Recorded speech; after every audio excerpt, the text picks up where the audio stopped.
Well, it's Slob-a-thon. Hey, Zach. Who are you? Introduce yourself. Yeah, my name's Zachary. I found Frankie and joined his Discord back in October and became an editor back in right after Christmas or right before Christmas. Yeah, my first edit was that awesome Gerard clip. And then, Yes. my last clip was the awesome folding ideas one. Yeah, actually, you've since done one, the AI doctor one you did too. So Zach McFink, he has a YouTube channel, level_redesign. We don't always get to know our fans all that well, but like Zach is an example of somebody who like came in and said, I'd like to edit. That sounds cool.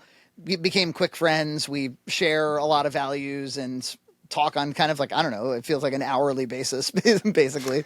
Pretty much, yeah. So it's cool because you actually get to learn like what are you all about and what do you do, and so like musician, right, and also a game developer. His channel's about to like surpass ours already. It makes no sense that he would edit for us. We really should be editing for him at the rate he's going. He's got a series of videos. There's one in particular that's very it has a really high view count. He's remaking that Toy Story 2 N64 game. You know the one that's not that great. Yeah. And he's remaking it in Unreal Engine, right? Yep, Unreal Engine 5, yep. You always see YouTube videos of like Mario 64 and it's like overly beautiful, and he's like, stop doing it with Mario 64.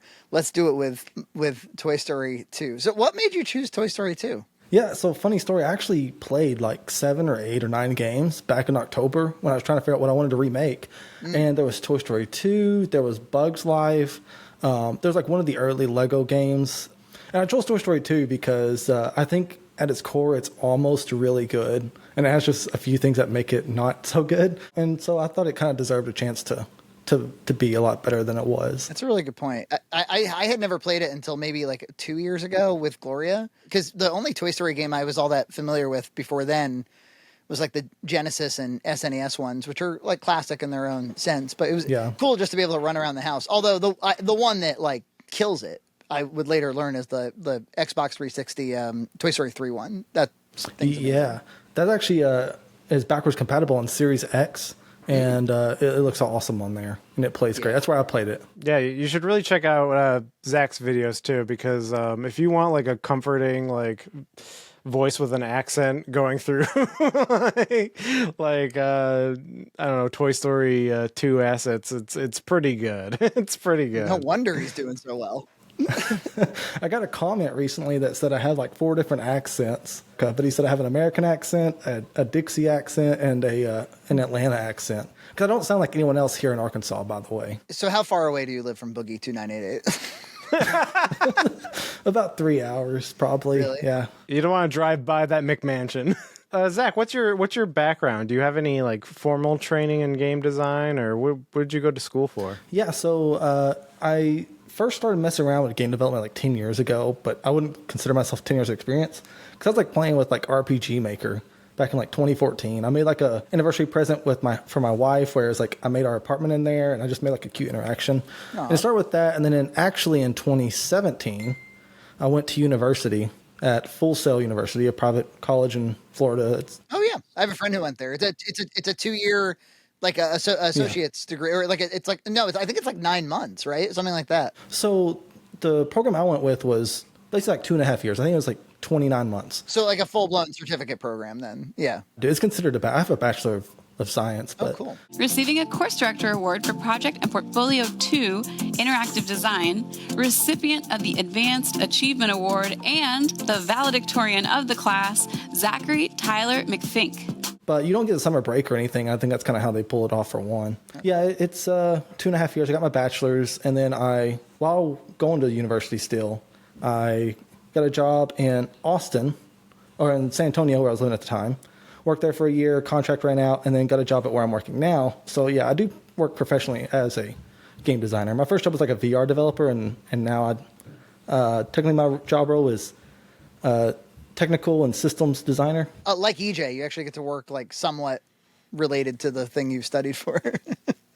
Yeah, it's a blessing. Before that, I worked at Target, and I was very successful working at Target. But I'm glad to have gotten out of retail. Well, you're like a work ethic guy, right? Like one of the staples of the tenets of your life is like whatever you're doing, do it well. Yeah, I think working is actually good for our soul. And I've been worked really a lot my whole life. So there's times where I've worked like 2 jobs at once. I'd work like 80 hours a week. I didn't mind it. I actually kind of enjoyed it. And now at this point, I work 40 hours straight at my job, and then I work like 30 hours a week on Toy Story. And, Great. Wow, 30 hours a week. Holy crap. yeah, and then I still, of course, spend time with my family. But yeah, I work a lot. I know that's my thing. Is like what I do for my leisure is also what I do for my job, and sometimes it can be a little exhausting. But yeah, no, that's really cool.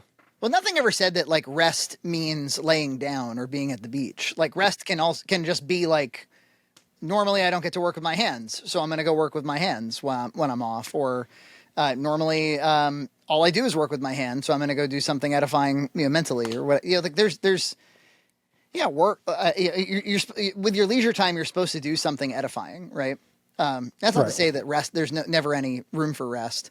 What do you think? You said, and I completely agree, but I'd like to hear you articulate it. You said that work is good for our souls. Where are you coming from on that? I think that if you do something well and to your full ability, there's actually something to be proud of. Being able to make something of high quality and put your name on it is really rewarding in itself. I talk about I have a game on Steam, and it's a really bad game. I'm going to make a video on why it deserved to fail because I made it like 5 years ago at this point, and I've learned a lot. But I put a lot of work into it. It failed, and I'm still really proud of it. I think just having the ability to put something out there with your name on it that required an extra amount of effort is really rewarding. I don't want to preach on this too much, but there's also like a biblical sense to it where I think God put us here to work ever since Adam. And so there's also that portion as well. And tenets of constancy. Damn it! I once heard something about it's okay to be tired, but you shouldn't be weary. And I think that when you aren't disciplined with work, when you're not working frequently, or when you lose muscle memory for work, I talked a little bit about this on the Horse Prince thing about, like to be hungry, you got to eat. Work ethic is a muscle you actually have to exercise and condition yourself for. But yeah, I think when you atrophy with work ethic, well, then you're like much further away from ever doing something that would be really fulfilling and rewarding. And I lived in Los Angeles in 2007, just for like 6 months. And there were some people I had graduated with. They were like a year ahead, and they had gotten like a day job adjacent to the entertainment industry. And I remember seeing them. We would hang out, and they'd be like, "Yeah, I'm just so tired from the job. At 5 o'clock, I just drop. I'd love to work on my script. I'd love to work on my project, but I'm just too tired. The day job just kills me." I remember like kind of making a vow to myself where I was like, you're going to have to figure out a way to not be tired at 5 o'clock, because 5 o'clock to 11 o'clock is when it's going to happen. It's when the creative life is going to occur. I always really responded to that about you. I was like, this guy is not afraid of, because there is some question about like, why would you want to edit for Red Cow Entertainment anyway? And I think it's like, well, it would be fun to connect with others. And also like, it's just something to kind of toil with. And what you say actually really resonates. Like even when I was working at Target, I had this mentality where this like retail job, the CEO doesn't care about me at all. That's okay. I just want to do my job to the best of my ability and help people. Like I kind of see that as kind of like a way to serve. I love that. Even though it's just Target, it is a way to serve the community. That was something I figured out early too, is like the reason I come to work every day, whatever the job was, even the lame jobs that didn't feel all that fulfilling. I was like, it can't be about the boss. It can't be like, well, as long as he's happy, then I'm doing a good job. Like I always had to figure out like, I had to set my own standard and then work to that standard. And that was the only way I was able to find joy. But then once you can do that, you can find joy in almost any task, because now like you've decided what's important about it to you, and then you're going to chase that. I will say I've only ever quit one job, like rage quit, like Kieran. And I called into Domino's and just told them I wasn't coming in anymore. Yeah, I worked at Dunkin' Donuts for 2 weeks, and it was just like, I don't know. It was like, why am I working here? It was just like so awful. Well, I was a delivery driver, so I was getting like $3 an hour when I was delivering, and they would check me out for deliveries early while I'm in the store still, before the order was ready and stuff. And then they would like cuss me out all the time. And I was like, I think I can, really? Oh, that's terrible. I'll go work at Target for like triple this. It's fine. So yeah. That's the only job I ever rage quit. I don't. In fact, it's the only job I ever quit because I was upset at all. I'm trying to imagine you rage quitting. You're like, I think I'd like to leave. I think I'm all done with this job. Fuck y'all. Fuck y'all. Even when I quit, I was like, You leave a kind letter. Like, bless all your hearts. Fuck y'all. Blow me. no, I just called and said I wasn't coming in anymore. They said, okay. I really gave him hell. Dominoes. I just want to thank you for several extremely pleasurable Days. working for this corporation. Certain unexpected developments have created a situation where I am no longer in need of employment. Blow me. Your folding ideas video that you edited for us, I thought was just, it went above and beyond. What you took that with like a twinkle in your eye. There was something, you had like something in your brain. Like what inspired you about that subject that made you go that extra level to order tape recorders? And Yeah. So that people know, let's set the table here. We were EJ and I were being kind of assholes about we didn't really want to record it, as in we were being RTTs about it, and then we did it and we gave it our all, and anytime that we tackle a topic that is like a little bit controversial, or is going to attract an audience of detractors or whatever, you edit those a little bit more carefully to make sure your ducks are in a row. And a few times now, Zach has done those kinds of videos, but normally I take them on, or I at least consider taking them on. So I was kind of dreading it. I was like, now I'm going to be stuck editing this thing. And he grabs it. I was like, oh, thank God, Zach's going to do it. And then it was like, he was like, I hope you don't mind. It might take a little while because I have some ideas for this. I have some folding ideas for this folding ideas. And he's like, I hope, I'm gonna order this DVD player. I'm gonna order this projector. I'm gonna order, like things that were not trivial. And we're like, what is he up to over there? And then, well, anyway, so yeah. So what happened there? First off, I'll say Dan is obviously super talented, because getting those angles was a lot harder than I thought and a lot more time consuming than I expected it to be. Really? Yeah, I mean, it made it look like I just stuck my phone underneath that piano and put a couple of chairs in front of it. But yeah, it was a lot more complicated. I only have like one light, and then I have like a couple of lamps that I use also for lighting and stuff. So yeah, Dan's obviously like knows a thing about cinematography. Yeah, I actually hated the video more than either of y'all. I found it just really annoying. I didn't know that. wow. Yeah, and so I was really inspired to kind of make fun of him a little bit. Like I said, he's talented, but it was worth making fun of him. Yeah, so at first I ordered a tape recorder, and then I decided to order the projector. I found a DVD player. I originally went to Goodwill to find one, and my wife told me I already had one, so I used that. I had to buy a DVD drive. Yeah, I was just really inspired by how clownish I thought the video was. I didn't find anything he said offensive. I wasn't really insulted by the video necessarily. Yeah, I just found it kind of an annoying video. I will say that I'm not really like a huge AVGN fan. I used to be when I was younger, and I stopped watching around the Aladdin and Kingdom Hearts episodes, and then I didn't check them out for years, minus like a couple of videos here and there. I watched a couple of rental reviews, the ones with like Scott. But you're a huge Scott fan. I am, yeah. I even have his 2 board games over there. Oh, he made board games? Wow. Yeah, he partnered with Hasbro. He has a Clue and a Monopoly. There's a rumor that he listens to this very podcast. There is, yeah. Do you want to say anything romantic to him or anything like that? Big fan. You're cool. Do you like his skits with the young men who have fake mustaches and all that? What do you think of all that? So I actually really love the music he adds. I'm on a quest to address all the requests. Please understand this kind of stuff is virginetic cachet. His Borderline Forever video is my favorite video he's done, and he does like 5 or 6 music numbers in it, and I think it's so awesome.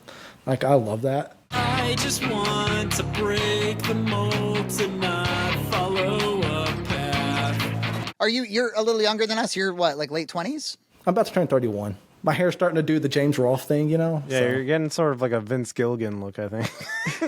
It seems anecdotally, it seems really good. I never looked that stuff up. It's sort of like a rabbit hole you would disappear down. Did you ever see our cartoon where EJ and I made about Vince Gilligan? Did you ever see this? No? Is it one of your OG videos? It's not that old. It's like maybe like 8 years old. And we were saying that like everything that this guy makes is gold. Because he is an amazing writer. We called him Vince Gilligoose. He's a golden goose, and he shits golden eggs. And so he's like, so I was living with a giant up in basically heaven, and and Jack came up there and stole me from the giant, and I'm shitting out gold ever since for AMC Sony Pictures. So Jack found me, was nice enough to sell me to Sony Pictures Television, partnered with AMC, and well, by gummy, I've been shitting gold for them ever since. That's one of our best videos we've ever made. You know what? I swear by that video. I did love Breaking Bad. I thought it was awesome. Yeah, so good. There's so much good about that show. We've talked about it many times on this podcast. I think one of the best things about both Better Call Saul and Breaking Bad is that they're not morally confused shows. Like they tell stories about all these, moral misgivings. The perspective of the show is never like, well, maybe Walt's got a point. In fact, Breaking Bad, I think one of the most genius things about Breaking Bad is in episode 5 or something, they give him a Deus Ex Machina where they're like, here's all the money from your old friends, like to cure, to help with your cancer treatment. And he rejects it. And so very early, they plant the seed very early. We're like, this guy is looking to commit horrible atrocities. Yeah, my dad did not like Breaking Bad. He watched it for a season. He did not want to root for the main character being a bad guy. And I guess for me, maybe he missed the fact that he's supposed you're supposed to see his downfall. You will find yourself rooting for Walt, and I think that is by design because he's a protagonist, and anything you can understand, you can root for. But the meta narrative is that he's turning into a monster. I mean, yeah, that the show makes that quite clear by the end. And then Better Call Saul does something kind of similar, unlike Breaking Bad, where you're like, I think this guy is kind of devoid of any moral compass. Better Call Saul gives you somebody who you've met already who you thought was despicable, but actually he has lots of good in him, and he's kind of betrayed that. And so it's more of a story of like, will he return to like the good person that he actually is? It's kind of like Darth Vader or something. Yeah, I like Breaking Bad. I like La La Land. Oh yeah, that's our big disagreement is La La Land. I couldn't. Oh, La La Land. I couldn't get. I thought it's incredible. Yeah, it's like my third favorite film. Yeah, all right. Well, fine.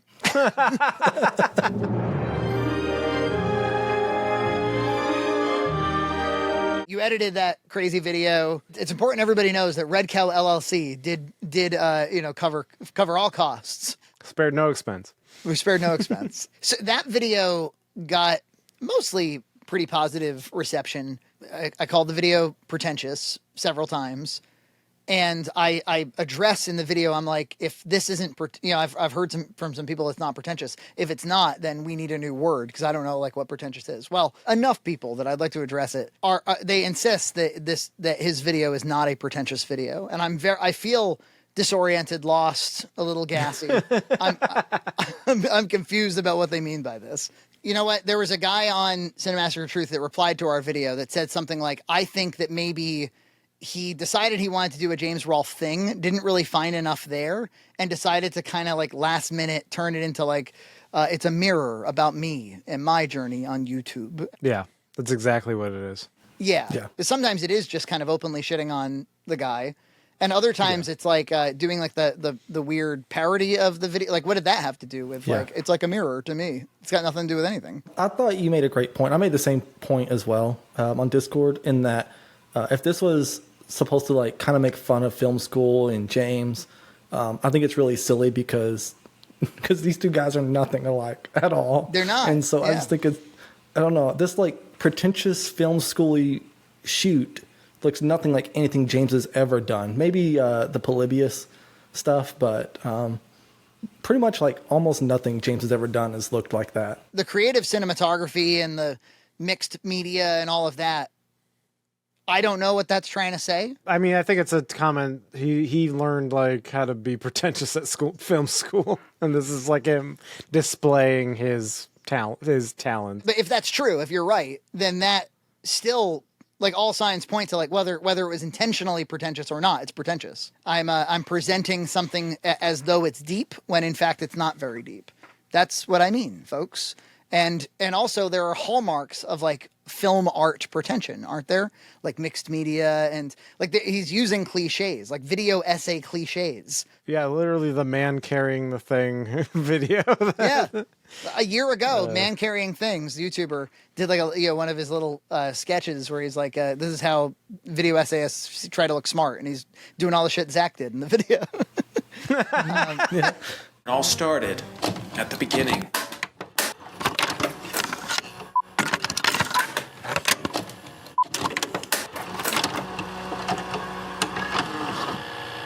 I thought this would be fun. Zach has edited for us 17 videos since he started back in what was the? It wasn't October that you started editing. It would have been like January, right? I think late December.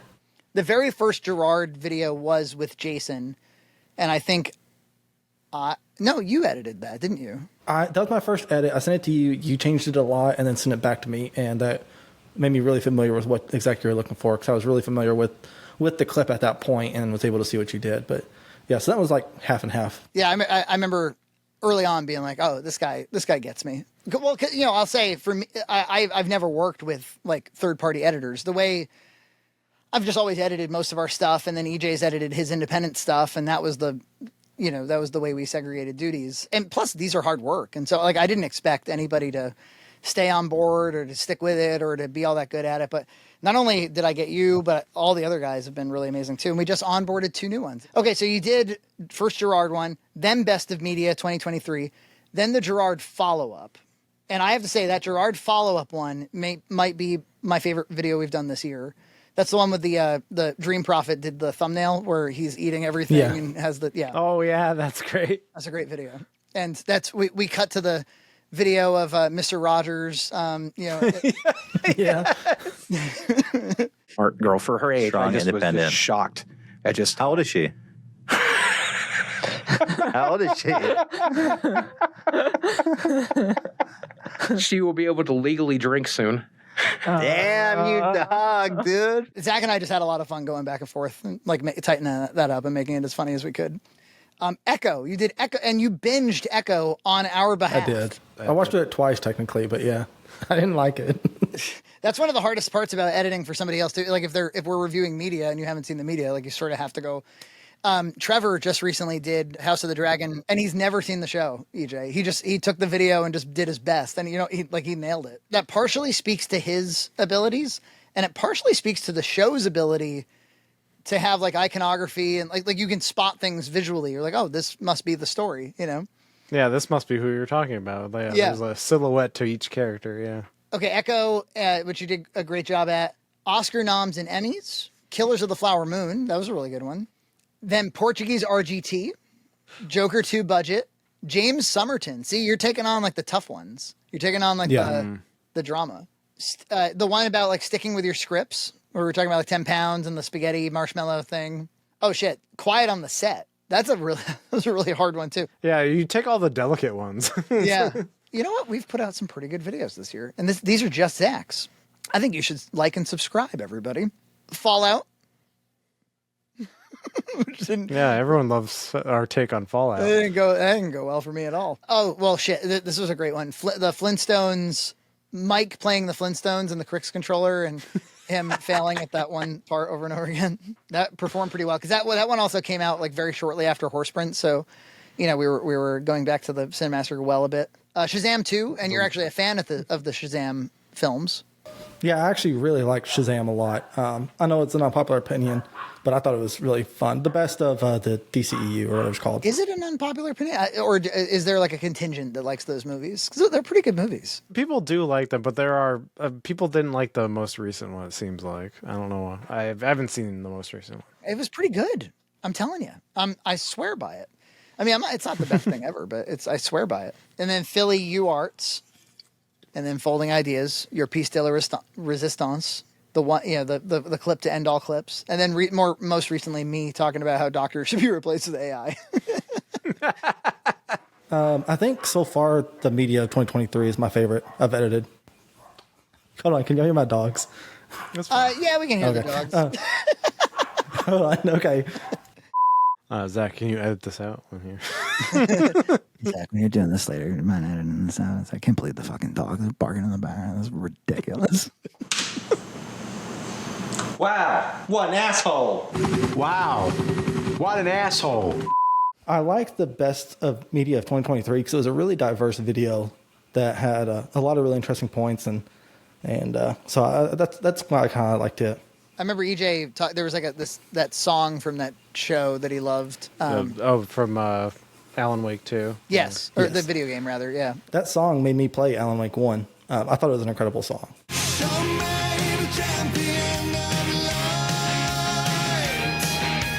Yeah, that was an awesome song, and they do awesome work. I need to play Control because I hear they also have a great song in that one too. Yeah. I have Control downloaded. I haven't played it yet. I don't play games very often, sadly. But yeah, I have just make them. I have Elden Ring's DLC downloaded, and I haven't played it yet. Just the life of dads. Well, let me ask you this before you go. What is it like to edit for Red Cow Entertainment? If there were somebody out there that was like, I might be interested in slobbing with the group, like, how would you describe the experience as a to a third party? yeah, well, first let me just get my wine glass real quick and expose you. Because you really didn't want to make this video. Fine, I'll make this video. Editing for Red Cow Arcade is great. It is we have definitely elevated what a clip is, and so the workload keeps getting heavier. But yeah, we have to scale it back. Yeah, because before we had slobs, they were barely edited. Yeah, they just weren't, and even that was kind of hard because I was like, I got to make a thumbnail for every one of these. I know that people who are big fans of the main channel are upset that those come out less frequently, but it is a little bit more fun for me to do like a big video on the main channel less frequently. I think that's a good plan. Something else with editing for Red Cow. Everyone who edits for you seems to take feedback like really well. Yeah, I'm so lucky. From what I can see too. That's true. Yeah, because I feel like that's it could very easily have been like where none of us take feedback well. Like, well, this is what you get. Get over it. Right. Either I'm super lucky, and I am. You're not going to offer to edit for a show that you watch and that you're a fan of, and then be like, I'm going to edit it any way I'd like. For instance, Trevor, when we've talked, he's been like, well, he's a good editor. And he's like, I just kind of like the editing practice. And so I kind of like learning like what it is that you would do. And it is interesting because everybody has their own style, but it feels uniform. And it's been kind of fun to watch. Like some of the editors actually have fans in the comments who are like, oh, I always really enjoy Jason clips, or I always really enjoy Zach clips, Yeah, I was about to say the exact same thing. Yeah, I love, like, it gives me almost a sense of pride to see when people notice who's editing what and they're getting shout out. I love it. I love that. It's kind of the opposite of the Cinemassacre slob situation. Yeah. I will say it also has taught me a lot.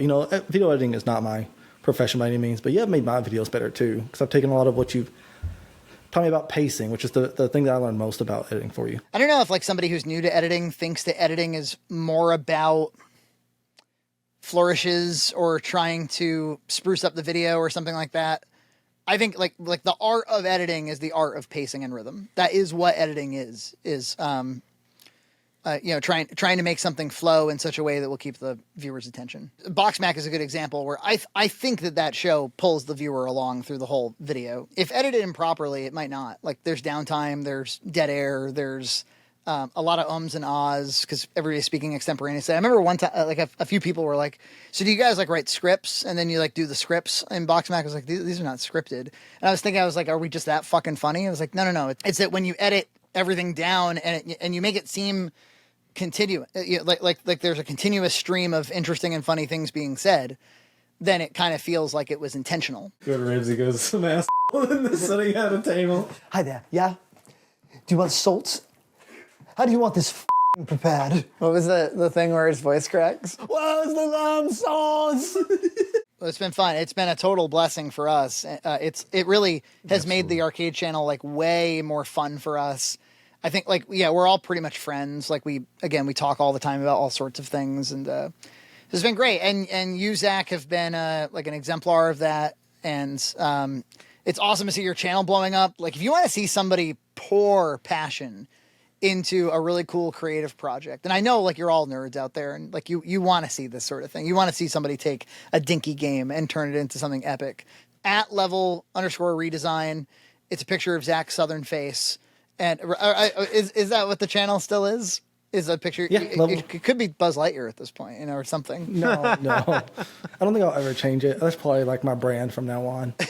You being all, hey. I love seeing the accumulation of hard work. And when you watch this, however long it is, 20-minute video, you'll be like, holy crap, this guy worked really hard on this. Like, look at the complexity here. And you get to see Zach kind of go through some of like the stumbling blocks where he's like, I tried to solve this one like mechanic for days and then just found out it was a typo, or you just see the rat's nest that is gaming development. Well, Zach, hey, thanks for coming on, and so what we're gonna do is, there's still Todd and there's Trevor and there's a few other people, so we're gonna eventually have everybody on and do a little like profile like this. So thanks for doing the inaugural thing. Thanks for doing the amazing Folding Ideas video. I see the Simpsons arcade in the background, which is featured in that video.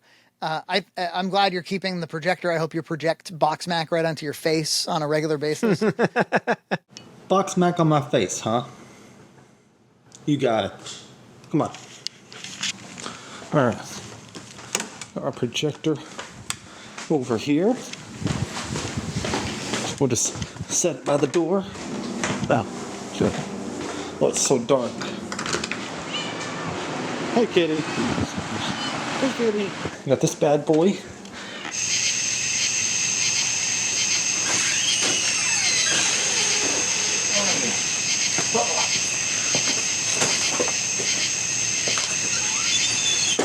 Don't let any mosquitoes or spiders in. Let's go. All right. It's pitch black out here, so you can't see anything. Look. Oh, I got caught. All right, it's like pitch black out here, so that's a little sketchy. Hopefully I don't run into a snake or anything. All right, so as you can see, you can barely see. Oh, wrong button. Oh, it's a little low. Can you see this? From fever to consumption to madness. You happy? Leave this motherfucker. Guess I gotta try a noodle from this creamy weirdness. With like cheese. It's like 95 degrees outside and it's 2 in the morning. Jesus. Subscribe to Red Cow Entertainment on Patreon for full episodes every other week.